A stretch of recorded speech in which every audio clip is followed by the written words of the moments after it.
Okay, finite math students.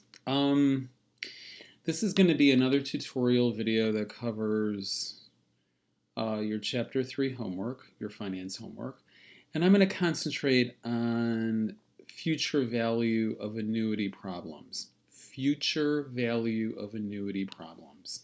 So these problems are a little bit different from the regular compound interest problems that you've been doing. With a traditional or regular compound interest problem, you invest a certain amount of money just once, and that's it. You invest a certain amount of money one time, and you're done. With future value problems or future value of annuity problems, you invest a certain amount of money, but you do it more than once. You do it at regular intervals. It could be once a month, once a year, once every quarter. A quarter is 3 months. Okay, so with regular compound interest problems, you make an initial investment and then you just go away.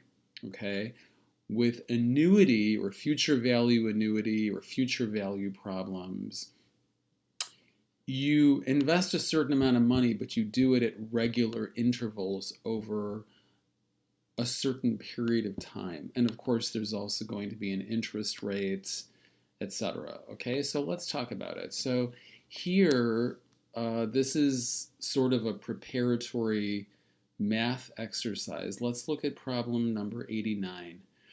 Determine the sum of the first four terms of the geometric sequence where a is equal to 3 and r is equal to -1. So that's really easy. We can define this relationship in Mathematica. So it's pretty simple. Okay. I'm going to call it f.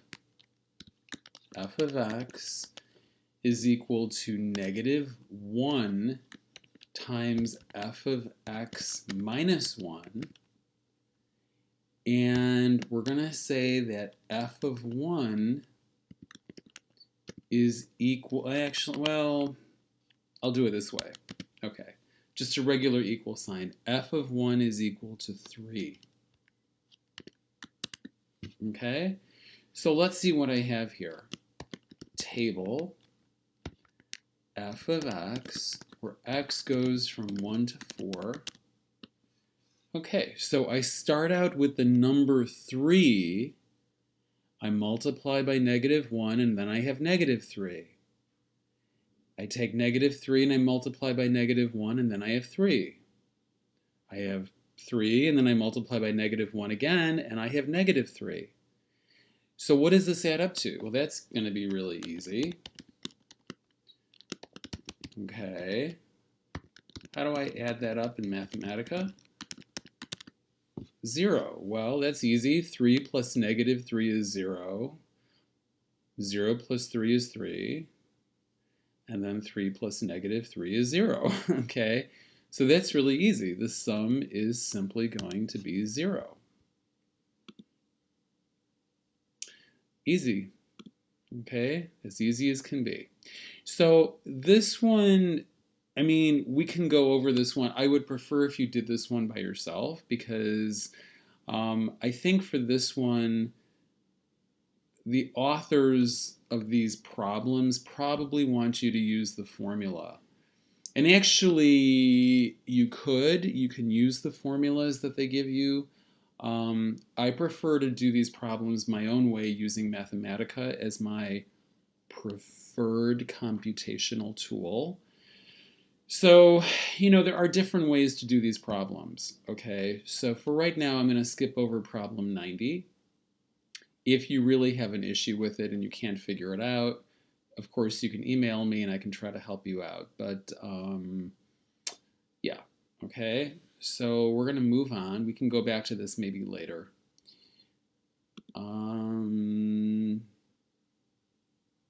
Okay, so the problems in the 90s, it's all finding the interest rate. And we can do that, but let me dive into the problems in the hundreds because that's really where you guys need to understand what an annuity is. Okay, that's really important. So I'm going to start with question 101. And that's really going to help you understand what is an annuity and how does it differ from a regular compound interest problem. Recently, More Money for You offered an annuity that pays 4.8% compounded monthly. If $1,800 is deposited into this annuity every month, how much is in the account after 12 years? How much of this is interest? So this is a really important problem. And you can definitely expect problems like this one on your quiz and your test for this chapter. Okay, of course, there will be some other types of problems as well, but this is really important. This is a classic meat and potatoes future value of annuity problem. And so please expect this on your quiz and your test for this section, okay?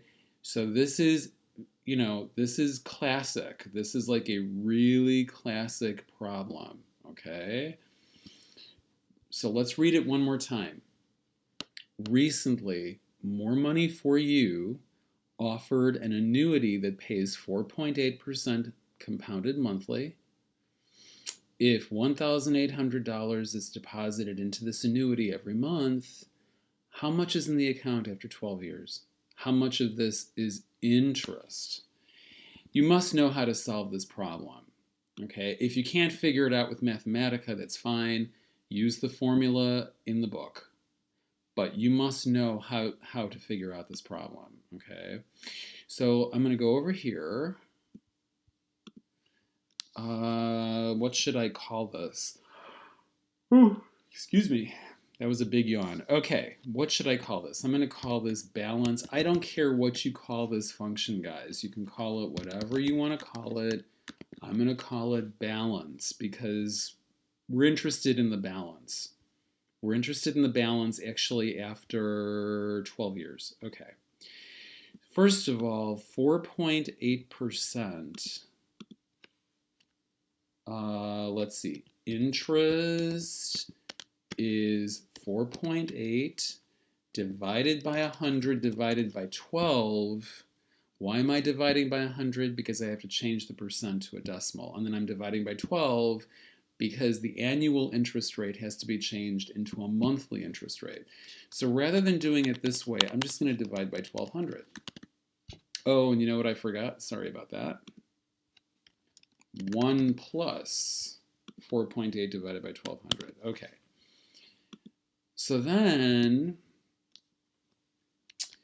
I have interest times balance the previous month plus, is it $1,800, I believe? $1,800. $1,800. Okay. And it doesn't tell me how much I start out with. So if the problem doesn't actually tell me what the initial amount is, I assume that the initial amount is 0. Okay, unless otherwise stated. Okay, because sometimes, you may not always start out with $0. And in most of these problems you do, but there are some exceptions. There are exceptions, okay? So 12 years, how many months are in 12 years? How many months are in 12 years? 12 times 12, or 12 space 12, same thing. It's 144. So balance 144 is equal to $349,589 and about 64 cents. Okay, and we're supposed to round this out to the nearest dollar. So, hold on one second. So number form, one second. Okay, my N key is a little messed up here. I don't know, something got on a moisturizer or something. Chachki, stop. That's my dog. My N key looks a little bit funny here. number form, balance, okay, infinity, but I want 0 digits after the decimal point. Tchotchke, stop. So that's going to be $349,590. That should be the correct answer. Okay. Type the amount of interest earned. Well, that's easy. So $1,800 a month for 12 years, but there are 12 months in each year. Okay, so the interest is going to be this number minus this number. Okay, that's very simple. You don't need a special formula to figure that out. So if you're saving $1,800 a month for 12 years without interest, this is what you're going to get. And that's just common sense, right? So this is what you have with interest. So to figure out the total interest, it's simply going to be this amount minus this amount, right? Okay. So that's going to be $349,590 minus $259,200. And remember, I didn't type the commas. Mathematica inserted the commas for me because that's how I set up my copy of the software. I did not type those commas. If you type those commas, you're going to have problems, okay? Shift Enter. So the interest is going to be $90,390. $90,390, and that should be correct. Okay. Okay, so how does this problem differ? How does this problem differ from a regular compound interest problem? If this was a regular compound interest problem, you would just deposit $1,800 and that's it. And then you would just go away.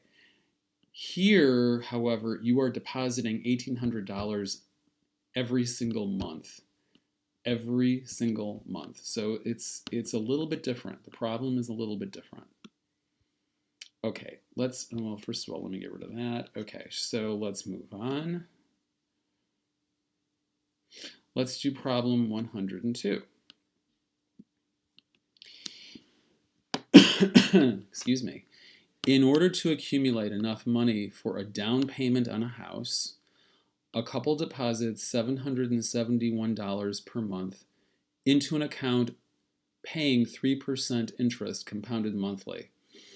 If payments are made at the end of each period, how much money will be in the account in 6 years? Okay, so first of all, let me explain something. So it says here, if payments are made at the end of each period.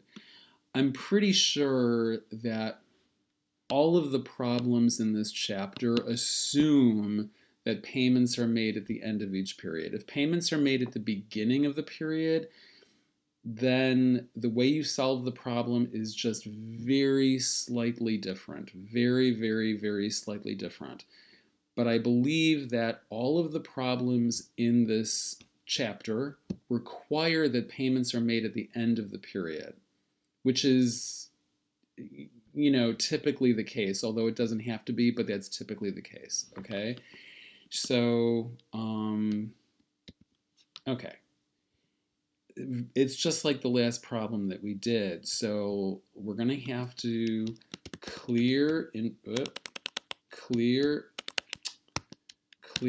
interest and clear balance. So now if I type interest, I don't get a number. I get a symbol. It's a symbol.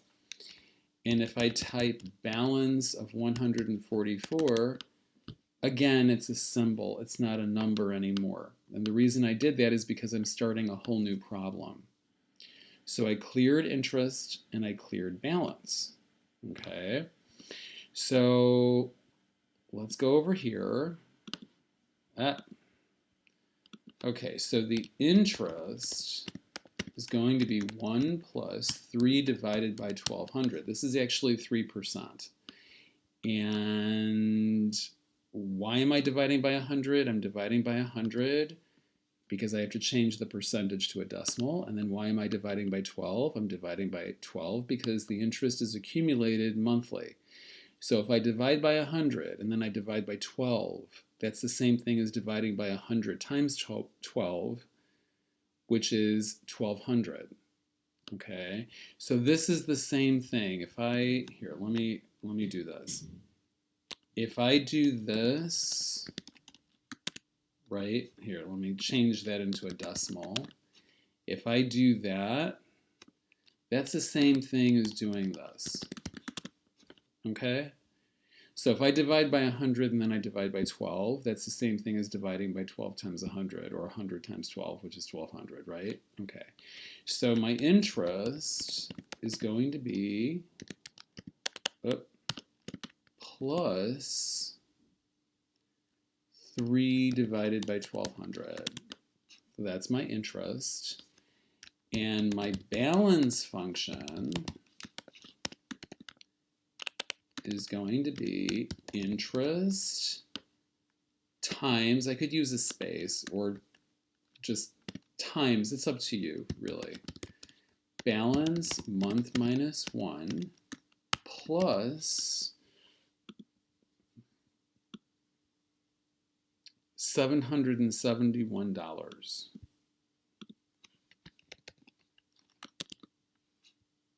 Oh, and I almost forgot. Hold on.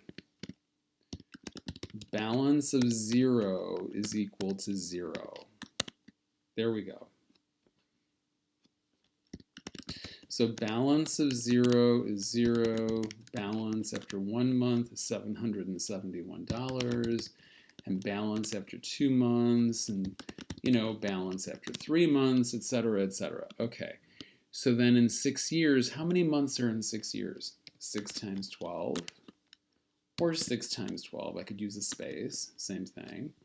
So balance 72 months is that much money. So type the amount, okay, round to the nearest dollar. So number form, balance 72, infinity, $60,739. Okay? And that's it.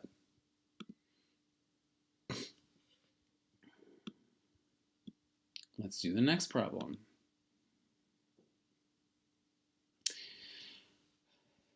Acme Annuities recently offered an annuity that pays 5.7% compounded monthly.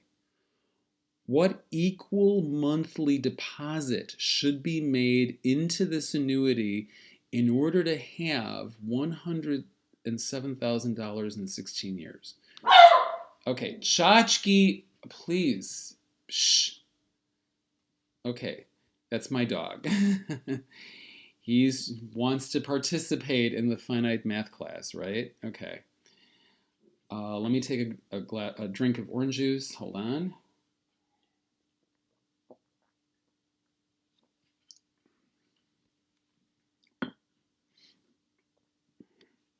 Okay, so this problem is similar to the previous two problems. Maybe it's just a little bit different. Okay. So what equal monthly deposit should be made into this annuity in order to have $107,000 in 16 years? Again, clear interest, clear balance. Okay, so my interest is going to be 1 plus 5.7 divided by 1,200. Okay. And my balance function, and it is a function, and it's a recursive function. A recursive function is a function that calls itself. Month is equal to interest times the previous month's balance. And I don't know how much this should be. Okay, I don't know what this is going to be. This is my deposit. This is my deposit, and it's just a symbol. It's going to be a symbol. Balance 0 is equal to 0. And you know what? Just to make things easier, you know what I'm going to do? Because I'm going to end up with this complicated algebraic equation. It's going to look complicated. It's not really complicated, but let me expand this. Let me expand it, which will make things look a little bit nicer. Okay. So the amount of each deposit should be, so 16 years. How many months are in 16 years? Oops, sorry about that. How many months are in 16 years? 192 months, okay? So balance 192. Balance 192 is going to be equal to 312 points, all of those digits times deposit. Let me just make sure of something.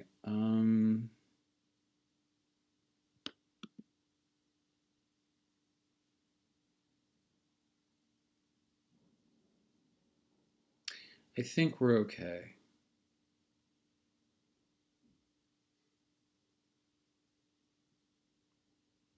Yeah, I think we're okay. So then what I have to do, excuse me, I have to solve this equation.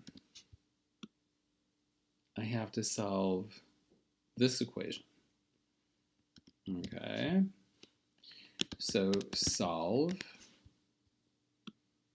And I'm just going to copy and paste. Copy and paste. Notice the double equal sign, $107,000. What is my deposit supposed to be? The monthly deposit, excuse me, the monthly deposit should be $342.50. So this is called a rule. Excuse me. In Mathematica, excuse me. In Mathematica, this is called a rule. This is called a rule. So deposits, actually I could save that. Solution is equal to, okay, and then deposits as it's defined in my solution. So this actually means deposit as it's defined in my solution, and that is going to be $342.50. The amount of each deposit should be $342.50.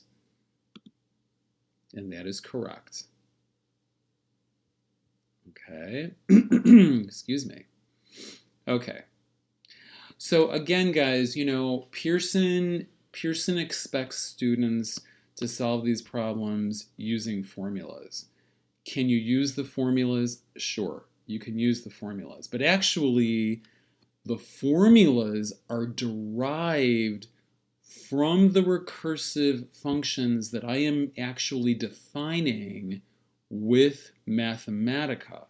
So that's an important concept that a lot of students in this class don't get.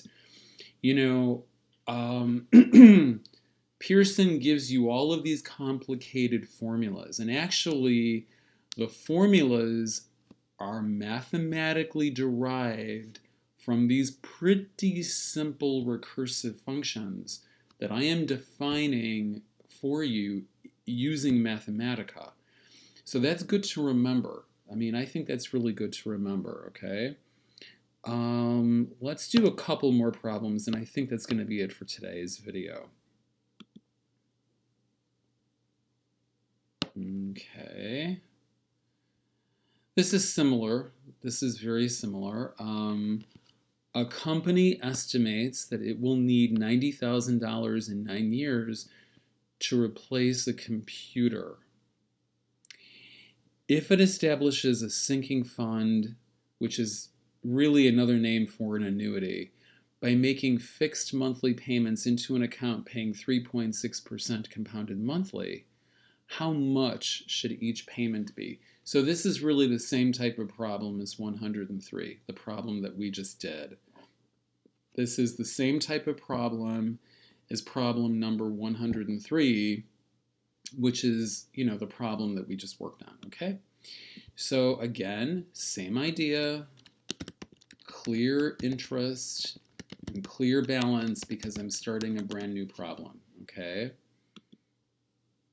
So my interest, what is my interest? I want to make sure that my answer is a floating point number. Okay, 3.6 divided by, let me see, it is compounded monthly, right? Wait a minute. Compounded monthly, okay. So, yeah. My monthly interest rate, okay.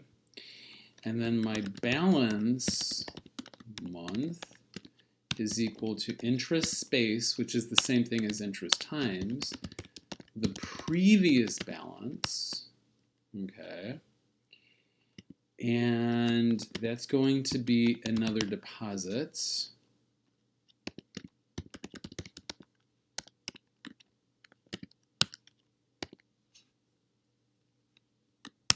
Okay. And 9 years, how many months are actually in 9 years? 9 times 12, 108. Balance 108. Oh, and I forgot to expand my results. So yeah, I'm getting this gigantic thing here, but that's easy to fix. That's easy to fix. Expand, okay. So I just have to figure this out. I could store this in an equation, right? And then actually this would be what I should do. It's equal to $90,000. Okay. Notice I'm using the double equal sign to create the equation. So solve equation, and I'm looking for the deposit. So I should flatten that. And then what I could do is deposit as it's defined in this expression. So that's going to be $706.85, round to the nearest cent.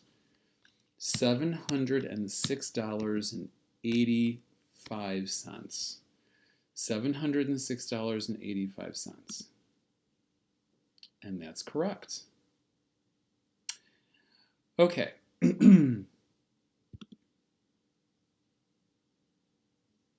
Okay, this is definitely going to be our last problem, guys. So this problem is a little bit robust. There's a lot going on in this problem. So, because we have to generate a whole table. All right. So, if $1,000 is deposited at the end of each year for 5 years into an ordinary annuity earning 8.93% compounded annually, construct a balance sheet showing the interest earned during each year and the balance at the end of each year. Okay. So, yeah, this problem shouldn't be too bad. So let's see what we have here. Clear, interest, and balance. Because we're starting a brand new problem, right? So the interest is going to be 1 plus 8.93 divided by 1200, and it is monthly, right? Oh no, it is not. It's compounded annually, not monthly. That's a mistake right there. So it should be 8.93 divided by 100. Okay, 8.93 divided by 100, because the interest is compounded annually, not monthly. Annually means once a year, right? Okay, so that's our interest, and our balance for each year is going to be the interest times, or you could just use a space, it's up to you, or you could type times the balance for the previous year, okay, plus $1,000. Okay, and initially we have $0 in there. Okay, so here's what we're going to do. Round to the nearest cent is needed. So table balance year. Year goes from 1 to 6. Okay. But I would like to round everything to the nearest cent. So we're going to do number form. Okay. Oops, sorry about that. Infinity, and I want 2 decimal places after my decimal point. Okay, so these are my balances. $1,000. $2,000.89. I'm sorry, $2,089.30. $3,275.87. Oh wait, I'm sorry. Okay. This is starting at 0. So actually, wait. Okay. Hold on. Okay, I screwed this up a little bit. Hold on a second. So actually, okay. I'm starting at 0. Wait a minute. Actually, no, wait 1 second here. 1, 2, 3, 4, 5, 6. Yeah, no, oh, we're only going up to 5. I thought, why did I think we're going up to, wait a minute. We're only going up to 5. Okay. Okay. 5 years. So that's going to be $1,000, $2,089.30, $3,275.87, $4,568.41, and $5,976.37. And okay, so does everyone have that? Okay. So initially the balance is $1,000, $2,089.30, $3,275.87, $4,568.41, and then finally $5,976.37. Okay, so that's going to be, those are the numbers in the balance column. So notice I'm going from 1 to 5. I'm going from 1 to 5. I got a little bit confused about that, but I'm going right over here up to, okay, right over here, the 5 years. 5 years, okay. So to figure out the interest, let me see here. So this is going to be a little bit trickier. Hold on one moment. Let me think for just a moment. Um, these numbers are, so what I'm going to have to do over here, okay, so we're going to have to subtract these numbers here. Okay, we're going to have to subtract these numbers. So for example, let me turn on my marker. So we're going to take this number minus this number, but then minus the payments. And then, this number minus this number minus the payment. And then this number minus this number minus the payment, and so on and so forth. So that gets a little trickier, but let's see if we can do that. So it's going to be balance year minus balance year minus 1 minus $1,000. Year is actually going to have to go from 1 to 6. And I know that seems confusing, but in order to figure out the interest for period 5, I really need to go up to period 6. Let me see how this looks. So we have 1, 2, 3, 4, 5, 6. Actually, again, you know what? I think I went too far. Hold on one second. Why do I keep doing that?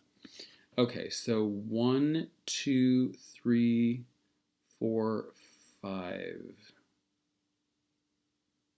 Yeah, that makes sense. Okay, that makes sense. So I'm taking this number minus this number, and then I subtract the deposit amount, which is $1,000. Okay, so again, let me round everything to 2 decimal places, number form, and this is going to be infinity, which just means give me all the digits, and I want 2 digits after the decimal point. Okay, and actually I could even do something like this. I could do year, and then there we go. Okay, so that makes things a little bit easier. So the interest here is obviously going to be $0. This is $89.30, which makes sense, guys, because I deposited $1,000 in the first year, and I deposited $1,000 in the second year, but my balance is $2,089.30, which means my interest has to be $89.30. So then here it's going to be $186.57. Here it's going to be $292.54. And then finally, in the 5th year, it's going to be $407.96. Okay, I'm going to cross my fingers. I'm pretty sure that everything here is okay, but let's see. Okay, everything is correct. So the way, I'm showing you the correct way to do this problem. Now, I realize, Pearson's approach might be a little bit different. That's fine. Okay, that's perfectly acceptable. If you're more comfortable using the formulas in your textbook, I'm not going to stop you. However, Mathematica and Mr. Lewitt can offer you a very effective alternative to solving these problems. And the method that I'm showing you does work. It works very nicely. You could actually do something similar with Excel, although Excel is a little bit different. Excel is not a computer algebra system. Mathematica is a computer algebra system, which makes some of these problems a lot easier to solve. Okay? All right, guys, I think this video has gotten long enough.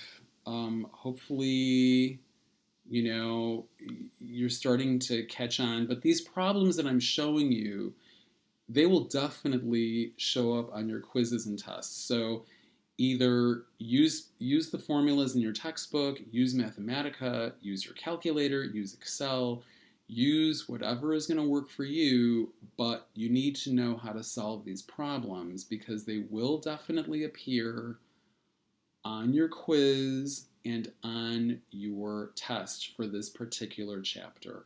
Okay? Okay, that's it for now, and hopefully here. So this is what I did to solve this problem. This is what I did to solve this problem, okay?